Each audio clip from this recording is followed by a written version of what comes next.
ബാലശിക്ഷ നൽകുമെന്നപ്പനെങ്കിലും ചേലെഴുത സ്നേഹം കുറഞ്ഞു പോയിടാം. ബാലശിക്ഷ നൽകുമെന്നപ്പനെങ്കിലും ചേലെഴുത സ്നേഹം കുറഞ്ഞു പോയിടാം.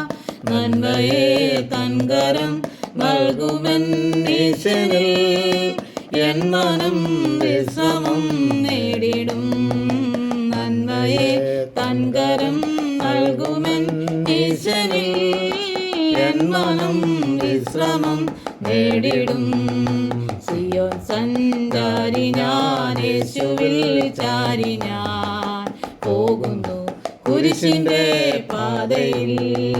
സിയോൻ സഞ്ചാരി ഞാൻ, യേശുവിൽ ചാരി ഞാൻ പോകുന്നു കുരിശിന്റെ പാതയിൽ. ലോകമേതു യോഗ്യം അല്ലെനിക്കതാൻ ശോകമില്ല ഭാഗ്യം ഉണ്ടു ക്രിസ്തുവിൽ. ലോകമേതു യോഗ്യം അല്ലെനിക്കതാൻ ശോകമില്ല ഭാഗ്യം ഉണ്ടു ക്രിസ്തുവിൽ. നാഥനു മുൾമുടി നൽകിയ ലോകമേ നീ തരും പേരെനിക്കെന്തിനാ.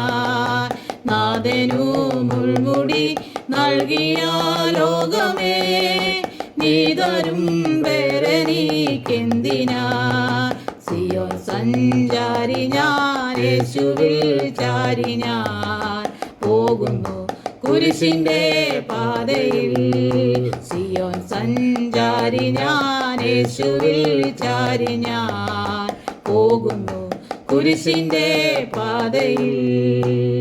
യേശു ക്രിസ്തുവിൻ്റെ നിസ്തുല്യ നാമത്തിൽ എല്ലാ പ്രിയ ശ്രോതാക്കൾക്കും ക്രിസ്തീയ വന്ദനം അറിയിക്കുകയാണ്.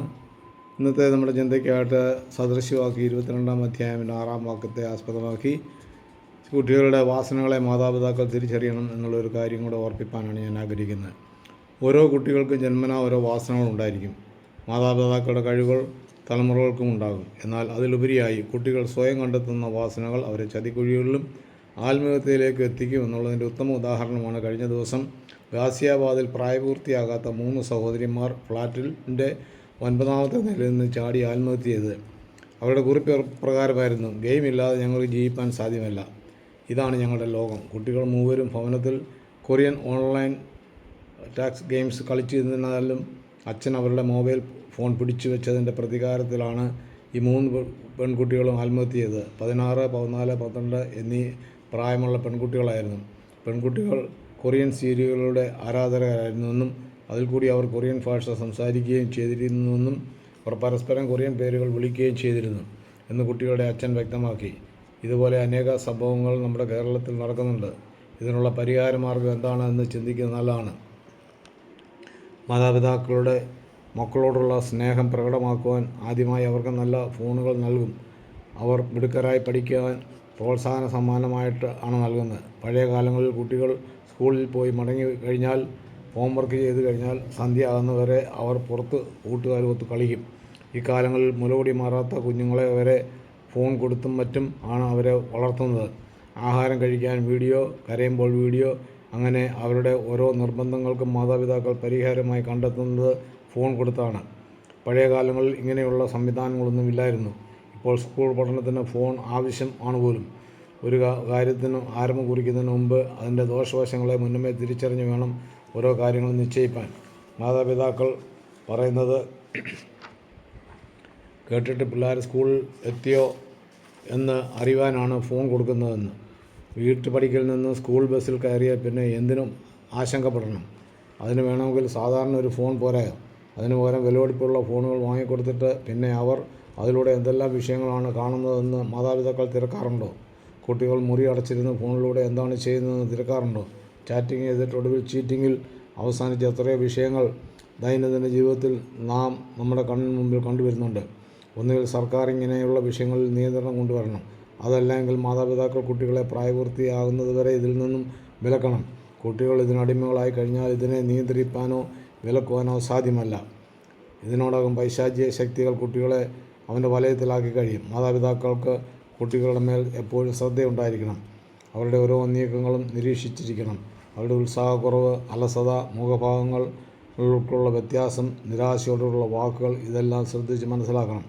പഠിത്തത്തിലുള്ള അശ്രദ്ധകൾ, എപ്പോഴും ഒറ്റയ്ക്കിരിക്കണമെന്നുള്ള പ്രവണതകൾ ഇതെല്ലാം കുട്ടിയെ ഏതോ ശക്തി കീഴ്പ്പെടുത്തിക്കൊണ്ടിരിക്കുന്നു തിരിച്ചറിഞ്ഞ് പരിഹാരം കണ്ടെത്തണം.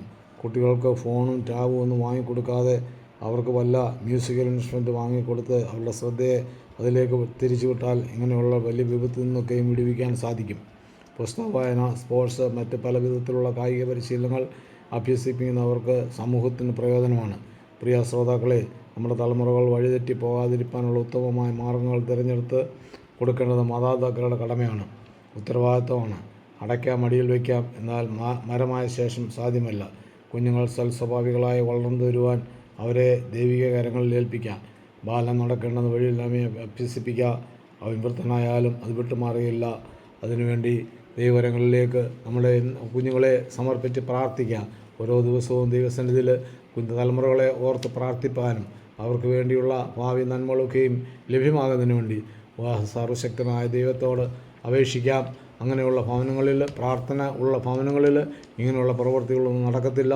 ആകയാൽ കുടുംബ പ്രാർത്ഥനയിൽ കുഞ്ഞുങ്ങളെ ബാലശിക്ഷ എന്തെന്നും മനസ്സിലാക്കുവാനും ബാലൻ നടക്കേണ്ടുന്ന വഴി എന്താണെന്ന് അഭ്യസിപ്പിച്ചു കൊടുക്കാനുള്ള മുഖാന്തരമായി തീരട്ടെ എന്ന് പ്രാർത്ഥിക്കുന്നു.